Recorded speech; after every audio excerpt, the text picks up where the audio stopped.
저의 이제 이 식물성 단백질이랑 동물성 단백질 조화롭게 먹는 팁은 안녕하세요, 쭈구TV입니다. 오늘은 단백질에 대해서 상세하게 다뤄볼 건데 우선 이제 단백질이 어떤 거고 그 다음에 종류가 어떻게 돼 있고 그 다음에 얼마나 먹어야 되고 어떻게 먹어야 되는지 다 상세하게 다뤄보겠습니다.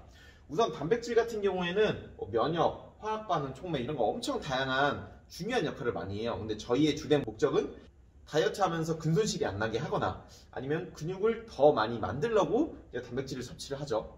그런데 이 단백질은 아미노산가 기본 단위예요. 근데 이제 필수, 비필수가 있는데요. 필수 아미노산 같은 경우에는 저희가 체내에서 못 만들어요. 꼭 밖에서 섭취를 해야 돼요. 그래서 단백질은 이 필수 아미노산이 풍부한 단백질을 섭취를 해야겠죠. 그리고 이제 단백질은 완전 단백질, 불완전 단백질이 있는데 쉽게 생각하면은 완전 단백질 같은 경우에는 이 아미노산이 20개 정도 있는데 필수 아미노산이 9개 정도 있습니다. 이 필수 아미노산이 전부 잘 포함되어 있는 게 완전 단백질, 불완전 단백질은 뭐 하나, 두 개 아니면 그 이상의 필수 아미노산이 없는 단백질을 말합니다. 확실히 완전 단백질이 질이 좋은 단백질이겠죠. 그럼 단백질의 종류가 많이 들어보셨을 거예요. 동물성 단백질이랑 식물성 단백질이 있습니다.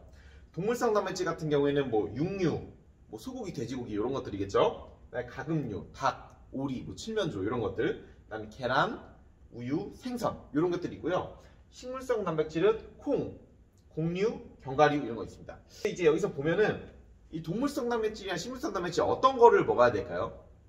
일단은 각각의 장단점이 있습니다. 동물성 단백질 같은 경우에는 대부분이 완전 단백질이에요.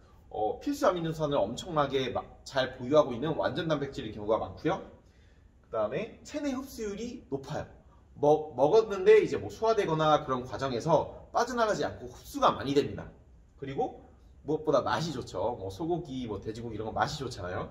근데 단점 같은 경우에는 포화지방이 좀 많습니다. 그리고 콜레스테롤도 좀 많이 가지고 있는 경우가 많아요. 식물성 단백질 같은 경우에는 장점이 포화지방이나 콜레스테롤 함량이 좀 낮아요. 그 다음에 식이섬유나 뭐 각종 영양소, 뭐 비타민, 뭐 항산화 물질 이런 게 많습니다. 그래서 뭐 콩 먹어라, 뭐 두부 먹어라 권장을 많이 하는 이유가 영양소가 되게 풍부합니다. 근데 이제 단점 같은 경우에는 체내 흡수율이 좀 낮습니다. 예를 들어서 단백질 100을 먹는다 했을 때 동물성 단백질을 먹으면은 90이 흡수가 된다 라고 하면은 식물성 단백질은 한 70 정도밖에 흡수가 안 된다는 거예요. 체내 흡수율이 좀 낮아요. 식물성 단백질 같은 경우에는 불완전 단백질인 경우가 많아요. 그래서 효율이 좀 떨어지겠죠. 그럼 이제 이거를 동물성 단백질을 먹어야 될까요? 아니면 식물성 단백질을 먹어야 될까요? 이거를 구분하지 않는 게 좋습니다. 이거는 적절하게 조화를 이루면서 혼합을 하면서 먹는 게 좋은데 다양한 실험 결과가 있지만 저 같은 경우에는 6대4 정도를 권장합니다.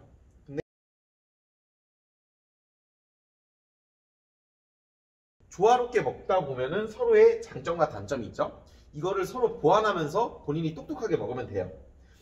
그럼 이제 여기서 동물성 단백질 섭취를 해서 이제 질이 좋은 단백질이랑 이제 흡수도 잘 하고, 그 다음에 식물성 단백질도 먹어서 영양소도 각종 영양소도 잘 챙기고 너무 많은 포화지방을 섭취하지 않도록 지방을 조절해 주는 거예요. 먹으면 되는데 저 같은 경우에는 거의 닭가슴살이랑 뭐 계란만 먹는데요. 이런 식으로 이럴 수도 있는데 우리나라 한식에는 생각보다 식물성 단백질이 많이 들어가 있습니다. 예를 들어 두부 같은 경우는 상당히 대표적이죠. 그리고 이제 밥 같은 경우 햇반을 보면 뒤에 보면 단백질 6g 들어 있습니다. 그것도 이제 곡류예요. 현미나 햇반 뭐 이런 것도. 근데 이제 질이 좋은 단백질이 아니기 때문에 보통 이제 섭취량에 포함은 잘 안 하는 경우가 많습니다.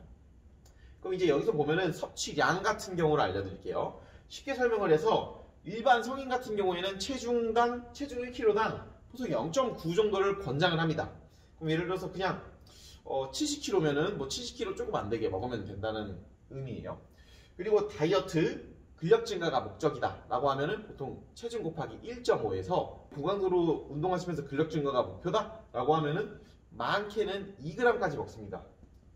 그럼 예를 들어서 80kg인 사람은 이제 다이어트 하거나 근력 증가가 목표라고 했을 때는 체중 곱하기 1.5에서 2g.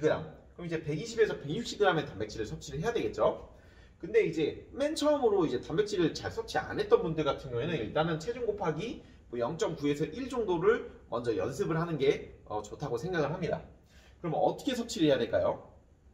우선 뭐 1시간마다 뭐 섭취를 한다, 2시간마다 섭취한다, 이거를 몸에서 다 받아들이기가 어렵습니다. 3시간에서 5시간에 한 번씩 섭취를 해주는 게 흡수를 하기가 좋고요. 한 번에 많은 양을 섭취하지 않는 게 좋습니다.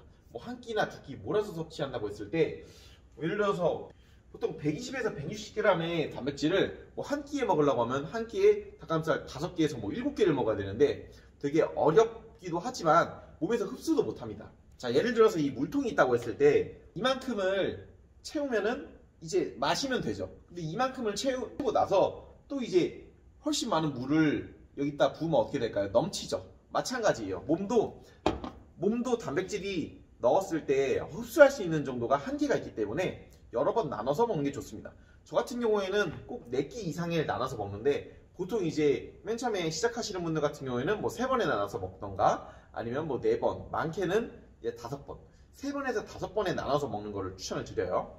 채식주의자 같은 경우에는 충분한 양의 단백질을 섭취하거나 양질의 단백질을 섭취하지 못할 가능성이 큽니다. 그래서 상호 보완되는 식품을 먹는 거예요.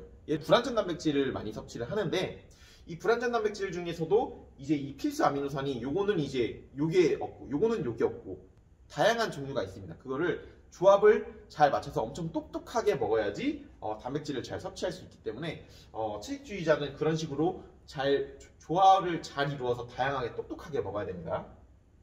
그리고 지방이 너무 많이 있는 단백질은 피하는 게 좋아요. 저 같은 경우에 다이어트 안 할 때는 좀 다양하게 먹지만 다이어트 할 때는 뭐 생닭가슴살이나 아니면 그냥 닭가슴살, 뭐 계란, 지방이 없는 소고기나 돼지고기 종류를 먹으려고 하는데 다양하게 먹는 것도 상당히 좋다고 생각을 하지만 지방이 너무 과한 음식, 예를 들어서 삼겹살 이런 거는 좀 피하는 게 좋습니다.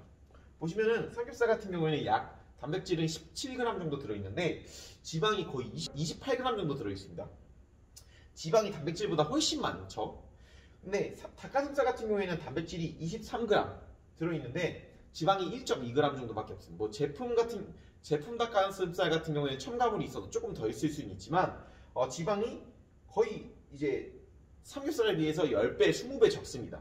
그래서 대부분이 다이어트 하실 때 닭가슴살 위주로 많이 먹는 이유가 이런 이유예요. 그래서 지방이 너무 과하게 들어가 있는 단백질 식품은 피하시는 게 좋습니다. 그리고 몸에 좋은, 질이 좋은 이제 지방, 오메가3 아니면 이제 두뇌에 좋은 생선 종류도 저는 주에 한 번에서 2번은 꼭 먹습니다. 고등어나 아니면은 연어 뭐 이런 것들 저는 추천을 드려요. 그래서 주에 한 번에서 2번은 꼭 저는 생선 종류도 먹습니다. 몸에 되게 좋다고 생각을 합니다. 그리고 보충제는 이제 저 같은 경우에는 다이어트 할 때는 보충제는 거의 안 먹습니다. 왜냐면 이제 자연식이 가지고 있는 다양한 영양소나 이런 게 좋지만 보통 이제 한 번에서 2번 단백질 보충제를 먹습니다. 왜냐면은 예를 들어서 160g의 단백질을 먹는다고 했을 때 이거를 식품으로 다 먹기에는 좀 귀찮을 수도 있고 힘들 수도 있어요. 그래서 편하게 그냥 이제 보충제로 먹는 경우가 있는데 보통 한 번 정도 추천드려요. 많게는 2번. 근데 이거를 이제 뭐 120g의 단백질을 보충제로만 섭취하겠다, 뭐 6번을 먹는다, 그건 되게 추천드리지 않습니다. 당을 좀 많이 섭취하게 될 수도 있고 그다음 양질의 단백질을 좀 섭취하지 못하게 될 가능성이 크기 때문에 보충제는 이용하는 건 좋지만 한 번 정도, 많게는 2번을 섭취하는 걸 추천드리고요. 저의 이제 이 식물성 단백질이랑 동물성 단백질 조화롭게 먹는 팁은 저 같은 경우는 아침을 좀 이제 아침에 여유롭게 준비를 할 수 있기 때문에 아침에 보통 두부를 먹습니다. 두부랑 그다음 달걀, 닭가슴살을 조화를 이뤄서 아침에 식사를 해요. 그래서 제 식단 이제 인스타그램도 여기 따로 만들어 놨기 때문에 여기 인스타그램 들어가서 제가 어떻게 먹는지 확인해 주시는 것도 좋을 것 같아요. 이렇게 해서 오늘은 단백질 섭취 방법에 대해서 전체적으로 정리를 해봤습니다. 단백질에 대해서 더 궁금하신 사항은 댓글로 남겨주시고요. 다음에는 뭐 지방이나 아니면 다양한 음식, 다양한 다이어트 관련된 정보로 돌아오겠습니다. 충우TV 구독과 좋아요 부탁드릴게요. 감사합니다.